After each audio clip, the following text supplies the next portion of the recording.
सो hey guys, हमने permutations complete कर लिया था अपनी पिछली एक्सरसाइज में।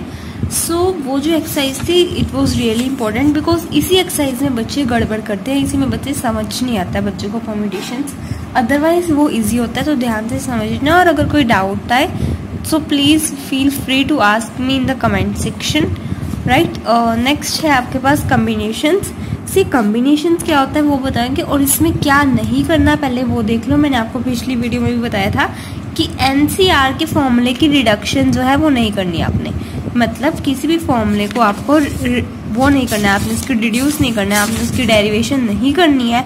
आपने डायरेक्ट फॉर्मूला ध्यान में रखना है और उसके बाद आपको उसे डायरेक्टली अप्लाई करना है, ठीक है। सो हम देखते हैं कि कम्बिनेशन होता क्या है। सी नॉर्मल लैंग्वेज में तो हमें पता है कि व्हाट इज कम्बिनेशन, कि अगर किसी चीज़ों को हमने कंबाइन कर दिया, राइट।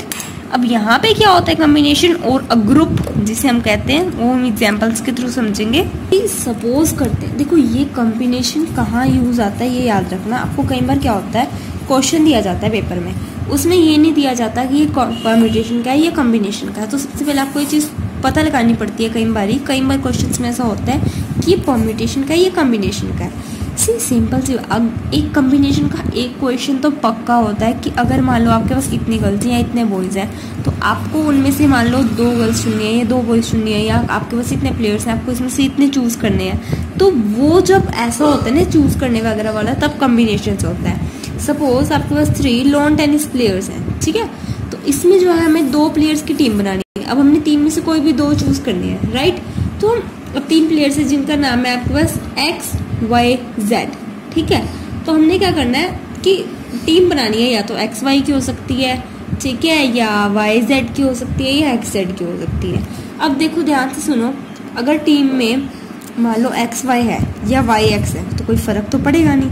मतलब हमें तो बंदे लेने हैं ना। सपोज हमारे पास 3 बच्चे हैं, साइना ले लो आप, सचिन ले लो आप एंड विराट ले लो आप, ठीक है। कोई भी 3 बच्चे हैं क्लास में। अब इन तीनों में से हमने 2 की बनानी है, या साइना सचिन की या सचिन विराट की, सचिन विराट की या साइना विराट की। ये बन सकते हैं आपके पास कम्बिनेशंस।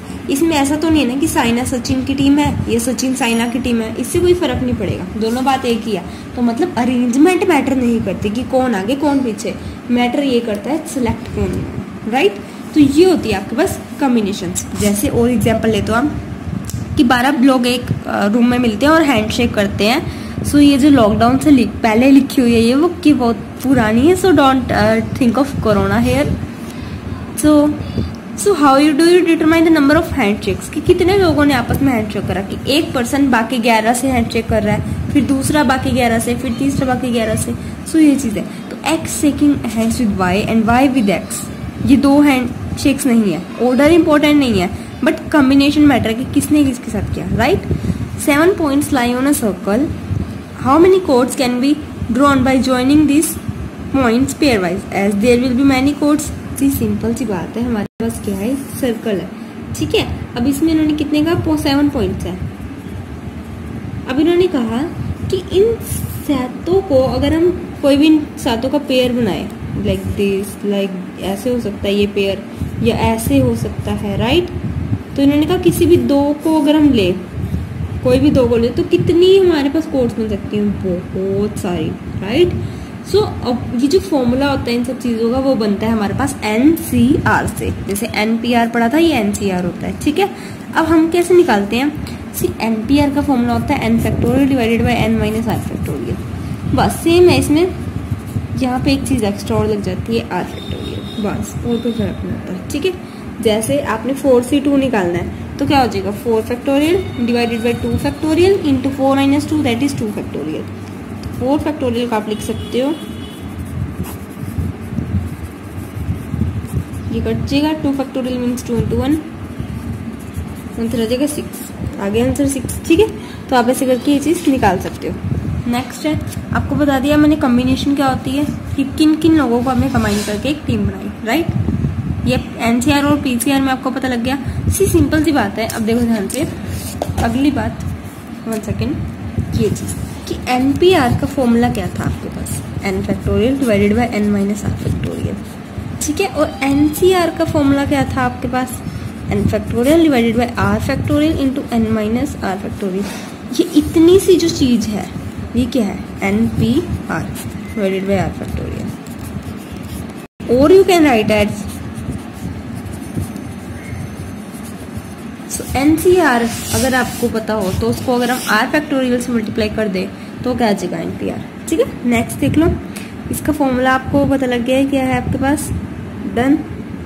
ये फॉर्मूलेज वगैरह आपको मैंने बता दिए हैं। नेक्स्ट वन ये देख लो, ओके NCR, ये आपको फॉर्मूले से डायरेक्ट हो जाएगा, इसमें ज़्यादा दिक्कत नहीं आएगी, ये फॉर्मूले को डेरिवेशन करने की जरूरत नहीं है और इसको फॉर्मूले को ध्यान में रखने की भी इतनी ज़रूरत नहीं है। हम डायरेक्ट एग्जाम्पल स्टार्ट करते हैं। इसमें देख लो वैसे n factorial divided by R factorial into n minus R factorial, ये आ जाएगा n factorial upon R minus 1 factorial into n minus R plus 1 factorial, right. n plus 1 factorial divided by R factorial into n plus 1 minus R factorial. तो आप इसमें क्या होगा, आपके पास एक को दूसरे के टर्म्स में आप चेंज करोगे, राइट। तो आप इन दोनों को प्लस करो, यहाँ पे देख लो आप R फैक्टोरियल, ये R फैक्टोरियल को आप लिख सकते हो R into R minus 1 factorial, तो वो आपके पास कॉमन आ जाएगा। इधर से n minus R plus 1 factorial को आप लिख सकते हो कि n minus R plus 1 into n minus R factorial, तो ये सब चीजें कॉमन आ जाएंगी। फिर अंदर वाले ब्रैकेट को सॉल्व कर लेना, ठीक है। Next, if NC9 is equal to NC8 find NC17। See NC9 का फॉर्मूला लिख दो, NC8 का फॉर्मूला लिख दो, ये कट जाएगा, ठीक है। आप NC8 को कैसे लिख सकते हो, NC8 ये चीज देखो, n फैक्टोरियल से n फैक्टोरियल कैंसिल, उसके बाद जो नीचे बचा आपके पास क्या था, n फैक्टोरियल इंटू में n माइनस 9 का factorial is equal to n minus 8 का फैक्टोरियल इंटू में 8 फैक्टोरियल, ठीक है। ये चीज अब 9 फैक्टोरियल को कैसे लिख सकते हो आप, 9 इंटू में 8 फैक्टोरियल, तो 8 फैक्टोरियल से 8 फैक्टोरियल कट। अब n देखो आपको नहीं पता लगता कि मैं n माइनस 9 को n की ऐसे लिखोगे n minus 9 into n minus 8 या n माइनस 8 को किस तरीके नहीं पता लगता, तो n को आप सपोज कर लो 10 है, ठीक है। तो 10 माइनस 9 का हो जाएगा 1 फैक्टोरियल और 10 माइनस 8 2 फैक्टोरियल। तो आई थिंक आप 2 को लिख सकते हो, फैक्टोरियल को लिख सकते हो 2 इंटू 1 फैक्टोरियल। तो आप इसको ऐसे लिखोगे कि n माइनस 8 इंटू में n माइनस 9 फैक्टोरियल, ठीक है ना, माइनस 1 करके n। तो ये चीज तो यहाँ से कट जाएगा, तो आपके पास बचेगा इधर n माइनस 8 बचेगा और इधर आपके पास बचेगा 9, ठीक है। ये चीज आप सॉल्व कर लोगे। नेक्स्ट, और कमेटी वाला क्वेश्चन, आपको जैसे ही कमेटी वगैरह नजर आया तो आपको पता है ये चीज है। 3 पर्सन्स की बनानी हमने from a group of 2 men and 3 women, 3 औरतें हैं और 4 आदमी हैं, तो उससे हमने टोटल 3 पर्सन्स की कम्युनिटी बनानी है कि कितने तरीकों से हो सकता है। और अगर उन्होंने कहा कि अगर 1 मैन और 2 वुमेन है तब देख लो, ठीक है। देखो यहाँ से ऑर्डर मैटर नहीं करता, बट हमें देखना है कि कितने टोटल कम्बिनेशन हो सकते हैं, ठीक है। अब टोटल कितने लोग हैं, 5, तो ऊपर क्या आ जाएगा 5 फैक्टोरियल। कितने की बनानी है हमने अब community, 3 taken 3 at a time, done. 3 लोगों को हमने एक साथ लेना है। नेक्स्ट चीज, और कितनी चीजें, 1 और 2 फैक्टोरियल की, मतलब एक हो गया आदमी का ग्रुप और एक हो गया औरतों का, तो 2 ग्रुप्स हो गए, ठीक है। सिमिलरली आप देखो इसमें, आप देख लो आप कैसे कर सकते हो आप इसको। कैसे इन्होंने कहा कि अगर how many of this communities would consist of 1 man and 2 women। इन्होंने कहा कि अगर आपने 3 पर्सन की वो तो बना दी आपने, चलो जी कमेटी, पर उस कमेटी में कितने % चांसेस हैं कि कितने चांसेस है कि उसमें 1 मैन और 2 वुमेन है। तो देखो ध्यान से, 1 मैन हमने कितनों में से सिलेक्ट करा, 2 मैन में से, और 2 वुमेन हमने कितने से सिलेक्ट करी, 3 में से, तो 3C2 और ये हो जाएगा 2C1 में, तो 2C1 into 3C2 multiplication theorem, ठीक है। हाँ जी गाइस, हमारा नेक्स्ट क्वेश्चन है, what is the number of ways of choosing 4 cards from a pack of 52 playing cards in how many of these. Okay, सबसे पहले तो देखो बच्चों को यही नहीं पता होता कि फेस कार्ड्स क्या होते हैं, तो आई विल टेल दिस। सी हमारे पास टोटल 52 फेस कार्ड्स होते हैं, जिसमें से 26 रेड और 26 ब्लैक हाफ। फिर इसका हाफ कर दो 13 13 13 13 13 होते हैं diamond, 13 heart, 13 spade, 13 club. Diamond आपको पता है ऐसे होता है, हार्ट, ये जो स्पेड और क्लब है कुछ ट्री लाइक इनकी शेप होती है, ठीक है। अभी 13 आगे कैसे डिवाइडेड होते हैं, एक होता है एस जिसका मतलब होता है 1, फिर उसके बाद 3 होते हैं किंग, क्वीन और जैक, इनको कहते हैं फेस कार्ड्स। जो रिमेनिंग होते हैं वो आपके पास नंबर्स होते हैं, ठीक है। तो अब देखो इन क्वेश्चन में इन्होंने क्या कहा गया कि 52 आपके पास टोटल है, ठीक है। तो टोटल क्या है आपके पास 52, उसमें से हमने क्या करना है कि क्या करना है, इन्होंने 4 जो है कोई भी एक साथ लेने हैं, राइट। 4 कार्ड्स हमने एक साथ लेने हैं, तो 52 में से 4 और 52C4 बनेगा, सिंपल सी बात, ठीक है। अब इन्होंने कहा कि 4 कार्ड्स जो सेम सूट के होने चाहिए, ठीक है। अब देखो ध्यान से, सेम सूट के होने चाहिए तो हम कहने का मतलब, ठीक है। अब इन्होंने कहा सेम सूट्स मतलब देखो या तो वो पहले सूट के हों या मतलब और मतलब हम प्लस करते हैं तो या दूसरे या तीसरे या चारों चौथे के, ऐसे करके, ठीक है। थर्ड वन है आपके पास, sorry second one is 4 cards belonging to 4 different suits. तो 4 डिफरेंट की क्या हो गया, अब देखो हमने सपोज किया फर्स्ट कार्ड जो है इसमें से कर लिया 13 पहले वाले में से, दूसरा हमने दूसरे में से कर लिया, तीसरा हमने तीसरे में से और चौथा हमने चौथे में से। तो एक कार्ड सिलेक्ट होगा टोटल एक सूट से, मतलब एक 13 कार्ड्स में से कोई एक सिलेक्ट होगा, 13C1। तो ऐसे करके हमने 4 करने हैं तो ये ऐसे हमने कर लिया, ठीक है। नेक्स्ट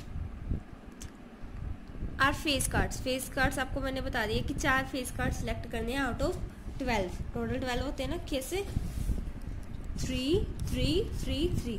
अब इनमें से हमने 4 सिलेक्ट करने हैं तो क्या बन जाएगा आपके पास 12C4, सिंपल। नेक्स्ट है आपके पास 2 are red cards and 2 are black cards, ठीक है। आप देखो 2 रेड और 2 ब्लैक, तो पहले हम रेड का निकालेंगे, उसको मल्टीप्लाई कर देंगे ब्लैक वाले से, ठीक है। तो रेड का क्या होता है, टोटल रेड कितने हैं आपके पास 26, तो 26 में से कितने निकालने हैं 2 रेड 2 ब्लैक, सिंपल, ठीक है। Next cards are of the same colour, तो सेम कलर मतलब या तो रेड है या दोनों ब्लैक है या मतलब प्लस, सिंपल सी बात, ठीक है। तो टोटल कितने हमने सिलेक्ट करने हैं 4 सिलेक्ट करने हैं, तो या तो चारों हमने इसमें से रेड से कर लिए या चारों ब्लैक से, ठीक है। एक्सरसाइज पे आ जाते हैं हम, क्या कहा गया इन्होंने, NC8 is equal to NC2, find NC2। See NC8 मतलब NC2 मतलब सॉरी 8 फैक्टोरियल और इधर आ जाएगा 2 फैक्टोरियल। 8 फैक्टोरियल को 2 फैक्टोरियल की टर्म्स में लिख दो, ठीक है, और इसको इसकी टर्म्स में लिख दो, तो ये सारे एक दूसरे की टर्म्स में आ जाएंगे, फिर आपके पास n की वैल्यू आ जाएगी इससे, ठीक है। नेक्स्ट डिटरमाइन n इफ, ये भी हमने ऐसे क्वेश्चंस करे हुए हैं। कोड्स वाला क्वेश्चन देखो हमने करा हुआ है पीछे, एग्जाम्पल्स में मैंने आपको बताया था जो पीछे एग्जाम्पल आया था, ये 3 बॉयज एंड 3 गर्ल्स वाला, आप मैन एंड वीमन वाला क्वेश्चन था आपके पास, राइट।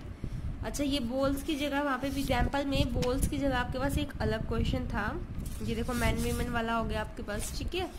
और बॉल्स वाला मैंने आपके यहाँ पे कुछ एग्जाम्पल दिया था may be, let me see it, ये देखो कोड्स वाला, ठीक है। तो कोड्स वाला मैंने आपको बताया था अभी बॉल्स वाला हमने नहीं किया, चलो हम देख लेते हैं एक बार इसको। We have to see this 5th question. Next one देखते हैं, कार्ड कॉम्बिनेशन, कार्ड वाला किया है हमने। In how many ways one select a cricket team from 11 players in 4, ये हमने पीछे किया था एग्जाम्पल, लॉन टेनिस वगैरह वाला भी, ठीक है। बॉल्स वाला हम ऊपर कर लेंगे, ओके। ये देखते हैं एक बार हम ये 9th देख लेते हैं और ये 5th देख लेते हैं। बाकी अगर किसी और क्वेश्चन में डाउट हो तो please feel free to ask in the comment section, or you can DM me on my Insta ID, that link will be available in the description box. Okay, so इसमें सबसे पहले हम start करते हैं 5th question. इसमें क्या क्या है, find the number of ways of selecting 9 balls from 6 red balls, 5 white balls and 5 blue balls। तो सबसे पहले हम चेक कर लेते हैं टोटल कितनी है, 6 + 5 + 5, ठीक है। तो टोटल तो होगी आपके पास ये रही। अब इन्होंने कहा हर एक में से 3 सिलेक्ट करनी है, मतलब 6C3, 5C3 and